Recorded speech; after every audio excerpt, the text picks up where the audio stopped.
This is VOA News. Reporting via remote, I'm Richard Green.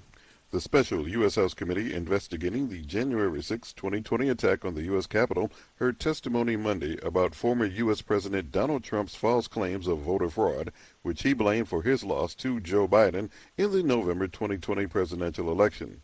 The panel says the former president's falsehoods about the election provoked a mob of his supporters to attack the Capitol. As the hearings on the Capitol riot played out for the public, a key viewer sits inside the Justice Department. AP Washington correspondent Sagar Magani reports. I am watching. Lawmakers have indicated perhaps the most important audience member is Attorney General Merrick Garland, who would decide whether the department can and should prosecute Donald Trump. The January 6 prosecutors are watching all the hearings as well. While committee members say they have enough evidence for the Justice Department to consider an unprecedented indictment against the former president, Garland's giving no details about the probe, except to say whomever needs to be held accountable will be. Regardless of their level, their position, and regardless of whether they were present at the events of January 6th. Sagar Magani, Washington.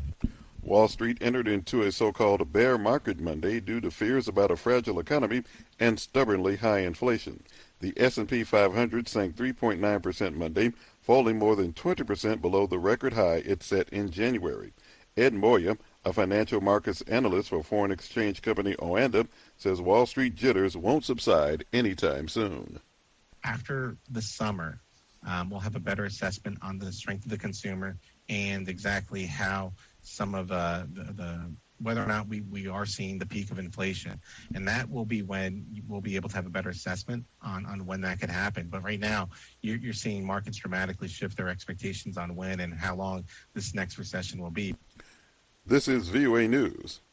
The U.S. Federal Reserve is likely to discuss making its biggest interest rate increase since 1994 when policymakers meet later this week.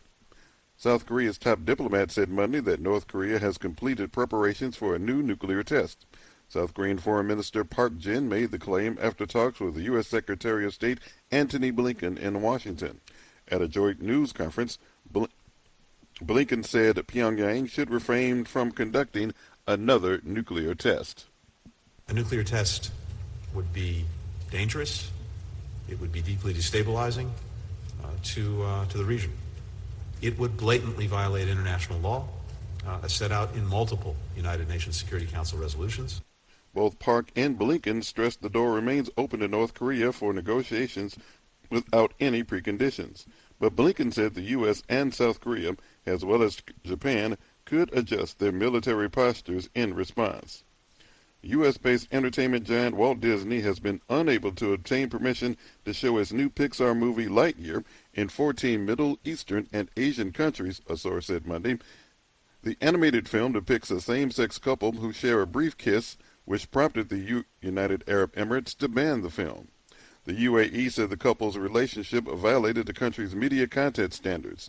Homosexuality is considered criminal in many Middle Eastern countries. The film also appears unlikely to open in China, the world's largest movie market.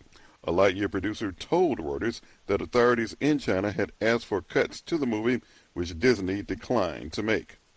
Rolling Stones singer Mick Jagger has COVID-19. AP music correspondent Margie Zavaleta has more. Fans had already started showing up for the Rolling Stones concert in Amsterdam when the band canceled just hours before showtime. Mick Jagger tested positive for COVID-19 after experiencing symptoms upon arrival, according to the band. There were no more details about his condition. The Rolling Stones will reschedule the show. Their next scheduled concert is in Bern, Switzerland on Friday. I'm Archie Zaraletta. Repeating our top story, the special U.S. House Committee investigating the January 6, 2020 attack on the U.S. Capitol heard testimony Monday about former U.S. President Donald Trump's false claims of voter fraud, which he blamed for his loss in the November 2020 presidential election. The panel also says the former president's falsehoods about the election provoked a mob of his supporters to attack the Capitol. For more on this and all the stories we're covering, visit us at voanews.com.